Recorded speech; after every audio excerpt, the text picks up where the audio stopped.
I just want to assure you that when I wrote about the Pride Parade and all the money that they had lost, they actually did a Facebook posting saying, I am no longer one of them.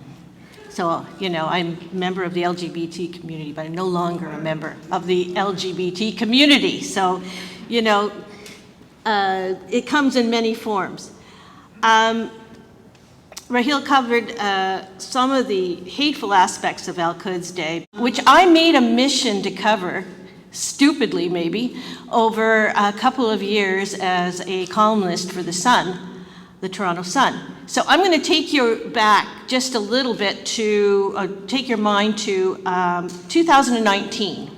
It is a June day, and I am standing on a concrete pad outside of 361 University Avenue, where that year they have gathered the Al-Quds people.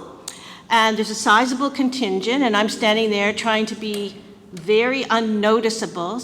You know, you hope that people don't recognize you because I'm probably the only Jew in the crowd, and God, gay too. So I'm probably not going to be very popular. And I see beside me a bunch of signs lying on the ground, very professionally made, all full of hate, Jew hatred. All these slogans, Jew hatred.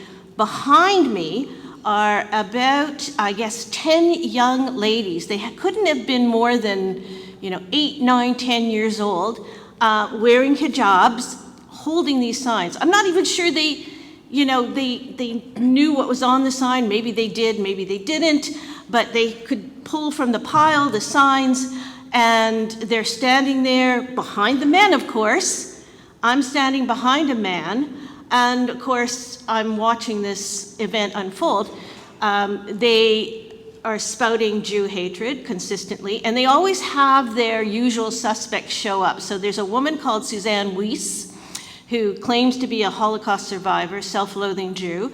There are the Orthodox sect from New York that shows up, and they say, well, we're not anti-Semitic because we've got these crazy men with the black hats who hate themselves as well. And then, of course, there are the Islamic contingent. Well, unfortunately for me, Dimitri Lascaris, who is an absolutely vile anti-Semite, a lawyer, was acting for the Al-Quds organization, and he was there, and he recognized me. And right in the middle of, he starts talking about, well, I see we have a representative of the Jewish lobby here, and he names me, and of course all the eyes go on me, and this is what they do, intimidate. So then they finish their little event, and with full cooperation from the Toronto police, they march up University Avenue, occupy University Avenue without a permit. Now, I stress without a permit, illegally. They march up University Avenue, they use all kinds of police resources who are there just, quote, to keep the peace.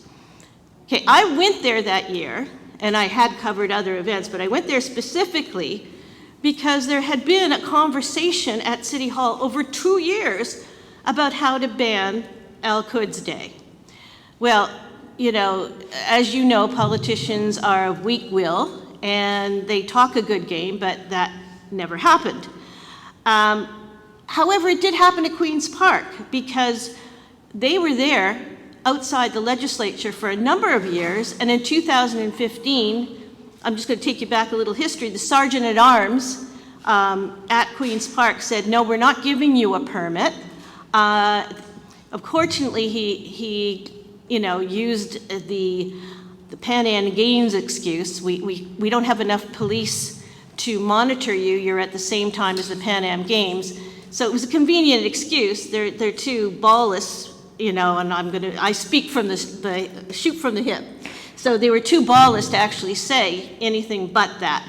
Anyway, but they did manage to ban them from Queen's Park. So then they found themselves in this park outside of Queen's Park on the north end, and that's when we saw that famous woman, Nadia Shifani, the Mississauga teacher who was spouting Jew hatred. That was in 2016.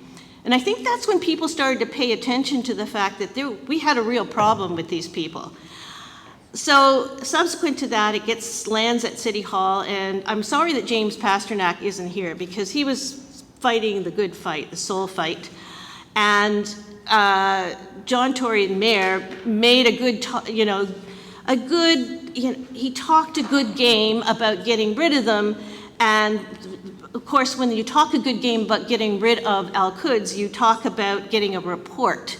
And then you do a consultation, and then you talk to like 55 people, and you get a report from a woman who is a black activist who, I swear, working in the city government, doesn't much like Israel or the Jews, probably has swallowed the Kool-Aid about Israel being an apartheid state. So she comes back with a report in 2018. It was only 5 pages.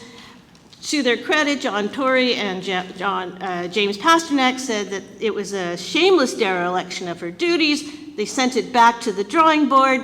She took another year, came back with a longer report, basically saying, first of all, that there are tools in place, and that what they're saying is not a hate crime.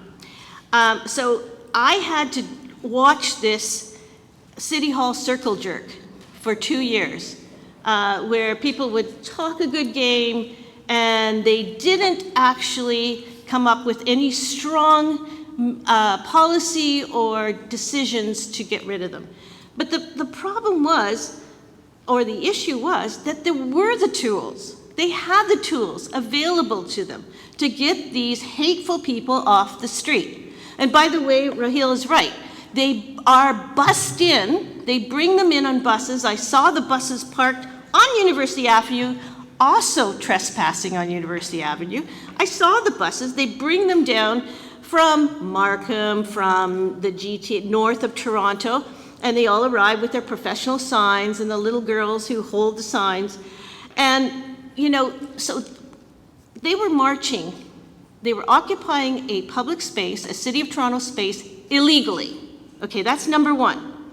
Okay, so they could have been charged. They could have been charged with trespassing. Number two, they did not get a permit. They did not, and so there was a lot of tough talk about, well, if they don't get a permit and they trespass, we'll charge them. So in 2019, when I was down there in the middle of the crowd watching, they had police vans sitting just down the street, monitoring and taping the event. Actually monitoring it. So they put on a good show. I have to hand it to them. They put on a really good show that they were actually going to do something. And there were police, and then, of course, they took off with the police on horseback and other, marching up University Avenue. And I'm thinking, okay, this is like a contradiction. You've got a van taping this, but you got police leading them, and emboldening them even further. So here they were occupying city property, they were trespassing, they were using city roads illegally, and we haven't even touched on the hate crime aspect, okay? So here they are, they're taping them with all their crazy little signs, their Jew hatred signs, their anti-Semitism, and what happened? A couple months later, what happened? Guess what? Nothing! The police came back and said they're not going to lay any charges. Well, I can't really blame the police, because I don't think most police officers understand what a hate crime is. So they're not educated in Jew hatred. I have to say, I know, having watched the things that happened at City Hall over the years, Jews against Israeli apartheid and the Gay Pride Parade and all the other events that happened on Toronto streets. So they don't really understand Jew hatred. But I can't blame them. I'm blaming the politicians. Because truly, if there was the political will to get them off the streets, they would have found it. They found an excuse at Queen's Park. They would have found it. But you had these spineless politicians. Some of them actually believed in the cause. Others talked a good game, like our previous mayor. And made like they were going to do something, and they didn't. And I'm telling you, in all my 32 years as a journalist, this was one of the most exasperating stories that I covered. I watched one other thing that I want to mention is that they had executive committee at City Hall where they had that on the agenda. And this is why I asked Brooke Goldstein that question, because they had the meeting and all these Al-Quds people showed up, including Mr. Lascaris, who shouted, made contentions about, B'nai B'rith was there, made contentions about me being a part of the Jewish lobby. Nobody stops them, and nobody else was there from the Jewish community. Now, if there had been a sizable contingent who had showed up and spoken, maybe things would be different. If there had been a sizable contingent who had protested and let the politicians know that this is bad, we want an end to it. But you can't be writing on Facebook and making comments on Facebook that this is horrible after the fact. How is that going to help? And I found myself extremely frustrated as somebody who wrote about it and was an advocate for the Jewish community, to see that no one cared, no one bothered to show up. And here I am sitting in this meeting, and I've got this, vile man, this vile lawyer who represented Al-Quds, saying all kinds of things about me. And, they got away with it, and they have gotten away with it, and they've been enabled. And the only thing that actually helped was, I hate to say, the pandemic, because they had to go underground and do it on Zoom, and nobody paid attention. But they're back with a vengeance, of course, now, because you can't kill cockroaches that easily. I think that there's a couple of things that have come up in this conference that are really important. Presence of Jewish groups to stand up for what's right, for people to let our politicians know that this should not be tolerated, and to be tenacious about it. Now, we have a whole different set of people at City Hall now. I think we got a huge uphill battle, especially with a deputy mayor, I dare say, who I exposed as a Jew hater back in 2014, and I will not mince any words about that. So, I think the other thing that could be explored is lawfare, threatening legal action. Threatening, yes, and giving it massive exposure. But to sit back and to post on Facebook after the fact that this is a horrible thing. I put my neck out many, many years ago. Not many, it was probably about 6 years. All the years rolled into one. When a woman named Karen Rodman, another despicable creature, United Church minister who's been over in Palestine, is a massive Israel hater, attacked me with a Palestinian flag at a protest at Queen's Park. And I went on Facebook and called her anti-Semitic. She got the lawyer of choice, Stephen Ellis, who is also representing food vendors, to take me to court, as defamation for defamation. They never ended up in court, but this is the thing. We need to be organized in groups, and I would have no problem putting my neck out to do it, because, to sit back and to comment, this is horrible, blah, blah, blah, blah, blah. We need people to stand up for what's right in our Jewish community.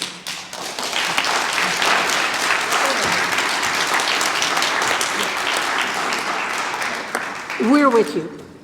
Let's do this. Yes. Let's not talk about it, let's do this. Yeah. So, let's all of us in this room promise that next year there will not be an Al-Quds Day Parade. Yes? Even if all of us have to do it. Yeah. Okay, thank you.